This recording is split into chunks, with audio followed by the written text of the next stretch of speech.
Good morning. My name is David Kilmnick. I am the Kilmnick, President and CEO of the LGBT Network. Today we are here at a rally to support LGBT workers across our nation. It is quite a frightening day that is taking place today down in D.C. Today the United States Supreme Court will hear 3 cases that have the potential to drastically change the status of LGBT equality in the United States. And there's a lot at stake. Let me talk a little bit about what's at stake. On face value, these cases are about whether companies can legally fire someone for being LGBT. Let me repeat that. On face value, these cases are about whether companies can legally fire someone for being LGBT. And that's shocking enough in and of itself.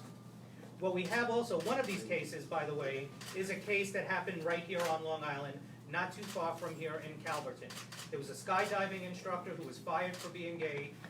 He won in court, as he should have, and that case is being brought today by Trump's Department of Justice as an argument to say that he should not have been protected under the law from discrimination.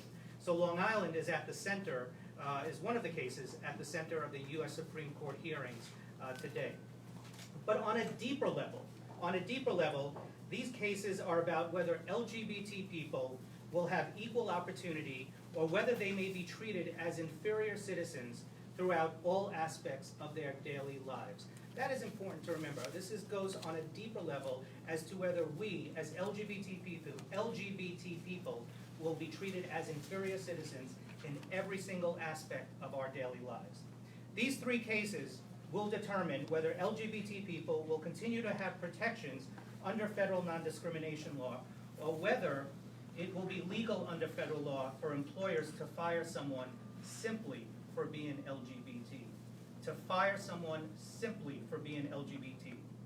Now, if the court rules that LGBT people are not protected by existing federal workplace protections, we will see anti-LGBT opponents rapidly use the same legal reasoning to work to attempt to overturn critical federal protections in housing, in healthcare, in credit, in education, and more. This is just the tip of the iceberg. It's bad enough that we're having these hearings to determine whether it's legal to fire someone just simply for being LGBT. But it won't stop here. They're going to try and take our rights as LGBT Americans and as LGBT citizens, as LGBT taxpayers here in the United States.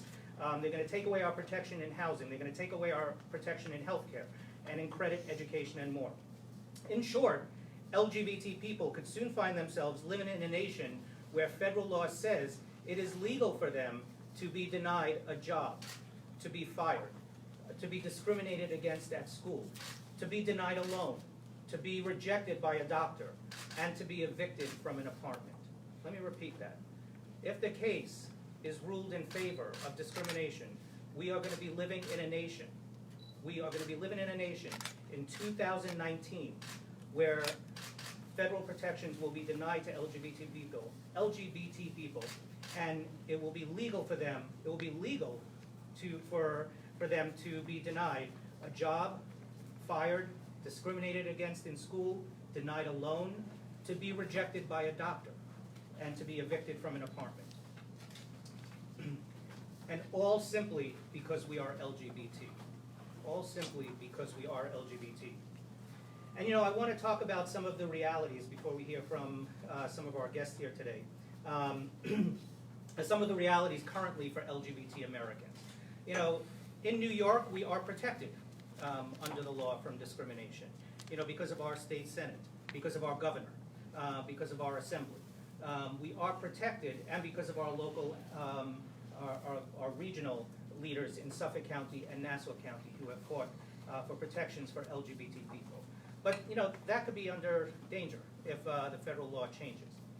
But here are some of the realities for LGBT Americans. And just because we live in New York, in a state where we're protected right now, we can't forget about our LGBT brothers and sisters in 29 other states who are not protected currently. And so there is no state-level protection for sexual orientation or gender identity in 29 of the 50 United States. 29 of the 50 United States, that's more than half of LGBT Americans, do not have protections currently from discrimination. This means employees can be fired for being LGBT. And as I said before, New York State is not one of them, but it doesn't matter right now because we have to look out for more than half of the country, because when we say, equality and justice for all, that means for everyone. 1 in 6 respondents in a United States LGBT 2020 study indicated that they have been harassed at work. About almost half, 46% of LGBT workers in the United States are closeted in the workplace. They're afraid to come out simply for being fired or for being harassed in the workplace. 10% of LGBT employees have left a job because of the work environment did not accept LGBT people. A tenth of LGBT people have left the workplace because their environment did not support LGBT people. Over half, 53% of LGBT employees heard lesbian and gay jokes at work, while 37% heard bisexual jokes and 41% heard transgender jokes in 2018. This is a regular practice that in the workplace that 53% of LGBT employees heard lesbian and gay jokes, 37% regularly hear bisexual jokes, and 41% heard transgender jokes in the workplace. We wonder why so many LGBT people do not feel safe in the workplace. 80% of the transgender population who are employed experienced harassment or mistreatment on the job or took steps to avoid it. 1/5 of LGBT Americans, that's 20% of LGBT Americans, have experienced discrimination based on sexual orientation or gender identity when applying for jobs. 22% of LGBT Americans have not been paid equally or promoted as the same rate as their peers. These statistics are alarming. So I think it is important to repeat. In short, what today's cases are about is that LGBT people could soon find themselves living in a nation, including New York, where federal law says it is legal for them, meaning LGBT people, to be denied a job, to be fired, to be discriminated against at school, to be denied a loan, to be rejected by a doctor, and evicted from an apartment simply for being LGBT. That is not a nation that is not what our nation is about. That is not what American values are about.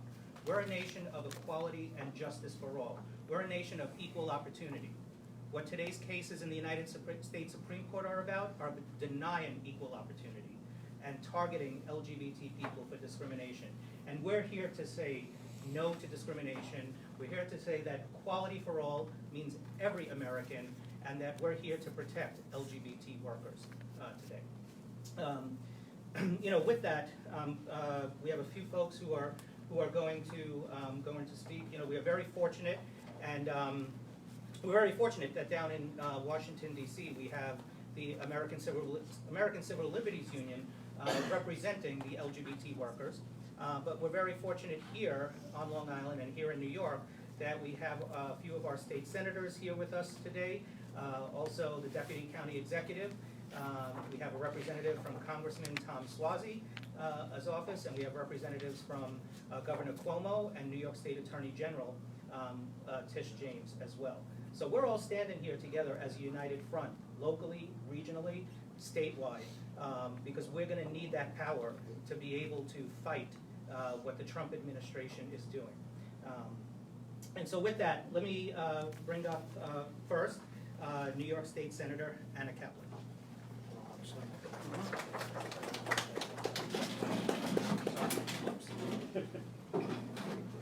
Yes, please. Thank you, David, and thank you to all the staff of LGBT Network for all the work that you're doing here in this center. I came to this country at age 13. I came here because I was escaping oppression. I was escaping a place that would not treat me the same as someone else, just because I was different from them. Even at 13, I knew America was different, that America was better than that. This is a country where anyone can succeed and thrive because we are given opportunities. So when LGBTQ Americans in any part of this great nation are denied the opportunity that we all enjoy, we all must stand up together and say, this is not acceptable. And we should all demand a change. It's time that all LGBTQ Americans are treated equally and afforded the opportunity they deserve. And never again should an LGBTQ worker have to lose their job just for being who they are. This is too important, and we can't live people's right up to the whims of the courts. I join everyone here in calling our federal representatives to step up and take action to protect LGBTQ people across the U.S. just like they are in New York. Thank you. Thank you, Senator Kaplan. And I think it's real important, everything that you shared, your own personal experiences, and also calling on our federal representatives to do the right thing once and for all, and not leave this to the hands of what is a very scary Supreme Court right now, that we're seeing that's threatening American values, that's threatening equality, and that's threatening justice. Our federal elected officials can make the difference, and they can pass the Equality Act, which will protect all Americans, and that hasn't been done. That obviously, well, I shouldn't say obviously, it will pass in the House. It's the Senate that we need to get this through, but we are calling on our federal representatives to make sure that they do the right thing and finally pass the Equality Act as a legislative means to protect LGBT Americans. And with that, I'm going to bring up New York State Senator Kevin Thomas. Thank you. Good morning, everyone. I am State Senator Kevin Thomas, and I represent the 6th Senatorial District. And I want to basically thank the LGBT network, especially David Kilmnick, for taking the lead in this, in bringing this kind of attention to the U.S. Supreme Court. Now, I stand here with everyone in solidarity with the LGBT community. First and foremost, the LGBT community are human beings. They're not looking for any special rights. They're looking for the same rights that everyone else has in this country. If that means going to work without being discriminated against, that's exactly what they should be getting. All right? It's unfortunate that the federal government is sleeping at the wheel. This is no surprise. But having a Supreme Court case like now, which questions whether human beings have a right not to be discriminated against at work, is appalling, and it's scary. This is why the New York State Senate and the legislature as a whole has come toward protecting a vulnerable population. Before I even got into the state Senate, I was a member of the U.S. Commission on Civil Rights to the New York State Advisory Committee. We study these kind of discriminatory actions against individuals. But what has the state legislature done? We've passed SONDA back in the early 2000s. And earlier this year, we were able to pass GENDA. We will fight to protect all our citizens in New York. And this is an absolute travesty that such a case has to come to the U.S. Supreme Court, questioning whether a human being has a right not to get discriminated against. Again, this is America. We live under a constitution that basically gives every single individual the same and equal rights. The LGBTQ family, they are not second-class citizens.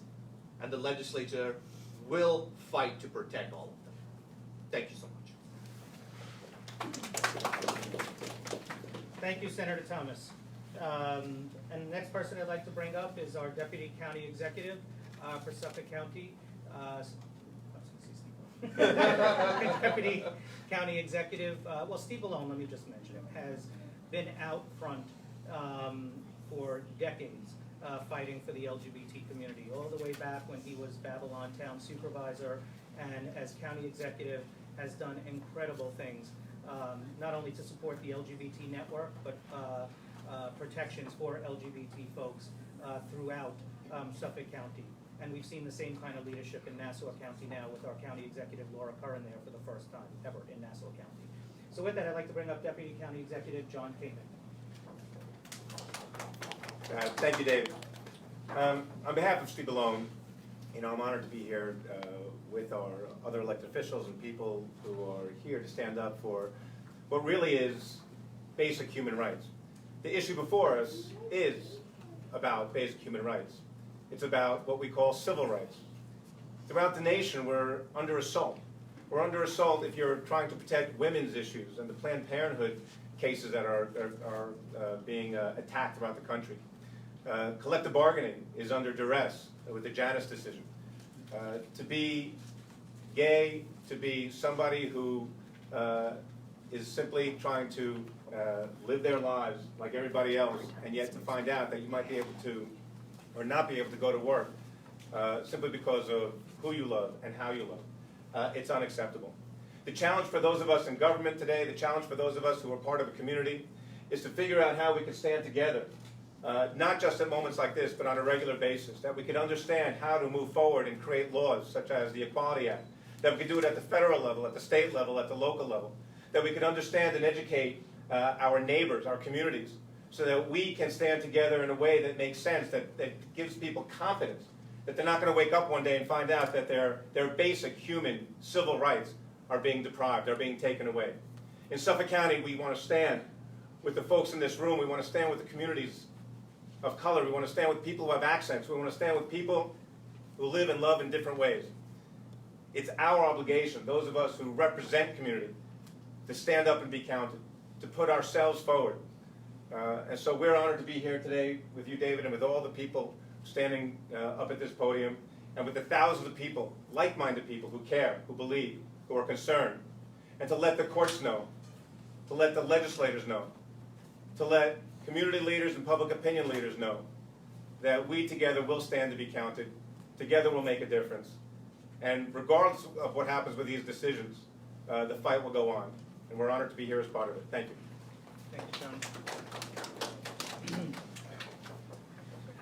So, as I mentioned earlier, one of the cases that is being heard today in the Supreme Court is a case from Long Island. That was, again, where a skydiving instructor was fired in Calverton for simply being gay. And he fought it in court, and he won. And that is great. Our legal system and our justice system needs to protect us. And we know that here in New York, from the governor, who provides the leadership on policy and direction, and has done so in a way that I don't think anyone else across the nation has done for the LGBT community. We know that we have Governor Cuomo, who will stand by us and who won't take whatever decision, if it's a negative decision, happen. We know that he'll work with the legislature. We also know that at the legal level, that our Attorney General, Tish James, has stood with us when she was public advocate and will continue to do so as Attorney General. But that still doesn't take away from some of the experiences that everyday experiences of the lives of LGBT Americans, including LGBT Long Islanders. And I want to bring up M, who is going to share their experience of being discriminated against in the workplace.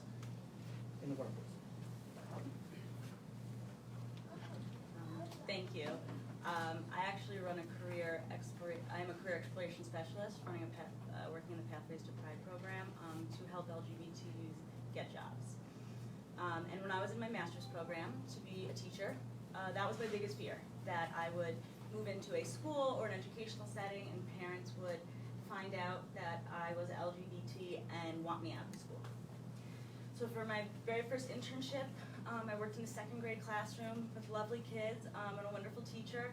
I built beautiful relationships with the parents in the class and worked my hardest to make sure that the kids got the best learning experience that I could offer them. Towards the end of my internship, I was offered a librarian position in the school. I was very excited. I thought it would be a very cool, interesting way to get into the school. And they allowed me to go into some library classes to start teaching, see how I did. And parents got a wind of what was happening and Googled my name. I was very active in our GSA in college, so there are lots of articles about me, relating me directly to LGBT things. They were not happy. They approached the principal and the assistant principal, who then approached me, asked me to take down anything political or things that they did not, that parents wouldn't like, off of my social media. I wanted to be able to finish, I wanted the job, so I complied. Apparently there were messages and pictures and unhappiness in a Facebook group, and it grew to the point where people were threatening to pull their children. So I went in to meet with the principal and assistant principal again, and they didn't take the offer back initially, but explained to me that it was not maybe the safest or the most supportive situation and why I don't want to work there. So I tried and made sure that I could finish my internship and got out of there. I've had wonderful experiences since then. Obviously, I get to work at a place like this where I can be myself without question.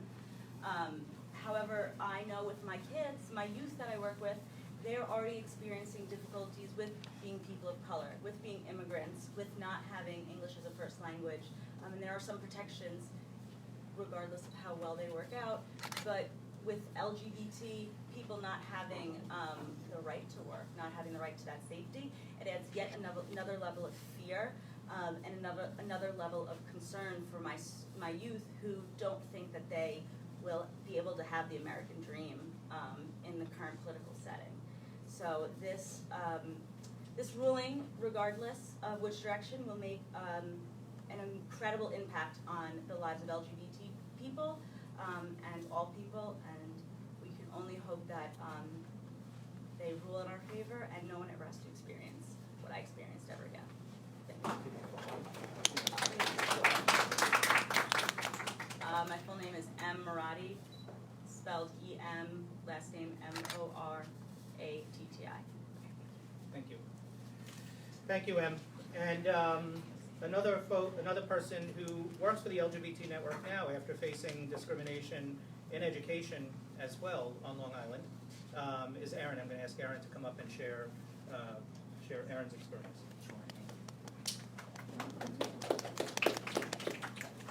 Good morning, everybody. My name is Aaron Braun, 29 years old. I just moved out to Island Park, but I was a Huntington native for most of my life. Education is a passion of mine. When I went to school, I knew I wanted to teach, and so the end of my career in college was with student teaching. I got the privilege to student teach back here on Long Island, which I was thrilled about.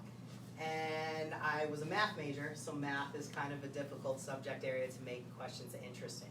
So long story short, it was before marriage equality was legalized across the board, so I was like, what's the probability that we have a refugee ending up in a state that has same-sex marriage legalized? Now, I wasn't able to present the question. My host teacher said, nope, it's inappropriate. Now, it then turned into the following day, he said that my lesson was boring, and then that kind of opened up the conversation of, I tried to make it interesting, but you shot this question down, and I wasn't quite sure why. The following day after that, I was brought in with a surprise meeting with the building principal, the head of the math department, and my host teacher, and they began to explain to me how I acted unprofessionally and inappropriately, and that if it was staff, I would have been fired on the spot for the conversation that I had with my teacher as to why was this question inappropriate. Now, the previous day, when we were having that conversation, at the end of it, I kind of ended it by saying, you know, I'm actually pretty uncomfortable right now because you reacted so negatively to this question and I'm transgender, so I don't really feel safe. So it's one of those situations where I truly believe that I was dismissed from the last 7 days of my student teaching placement because I was transgender. Very difficult to prove that with the law, and that's why today is so important. Again, like my coworker had mentioned, hopefully they do the right thing and that we have a positive outcome. Regardless of what the outcome is, today is a very, very pivotal moment, I believe, in the LGBT community with, again, can they legally discriminate against us? I think that's really the question at hand today, and my hope is that they don't, and that, again, future young people do have that American dream where they can do whatever job they want to, and that their sexual orientation or gender identity will not be anything to restrict them from doing, the great work that they are meant to do. So thank you so much for having me. And again, my name is Aaron Braun, Aaron. Last name Braun, Braun. So thank you so much for allowing me to speak. Thank you. So just a few closing comments and then we'll take questions. Is that when Em was up here, she mentioned that her school looked on, or some parents and the school officials looked on her Facebook account and said that it was political. And take down anything political. That's a personal account, number one. I'm sure we could look on some folks who are teaching right now on their accounts and see them supporting the treatment of immigrants at our borders, ripping families apart, and they're still protected by the law. And by the way, a lot of times people think that just simply for being out is being political. Being out is being yourself. Being out is being able to be free. Being out is being able to love. And that's what that's about. It's not political. But when it does become political, when not being gay, but not being LGBT, but when it does become political, when they try to attempt taking away our rights, making it legal to discriminate across the nation for being LGBT, you're damn right we're going to make it political. And you're damn right we're going to make sure that we have elected officials and representatives that are going to pass things on the federal level and also continue to do so on the state level to protect all of our families. And just one last comment is that normally we would have a rally at night, right? Not at 9:30 in the morning, when most people are working. But today is Yom Kippur. Well, tonight begins Yom Kippur. And Yom Kippur, and I myself am Jewish as well as gay.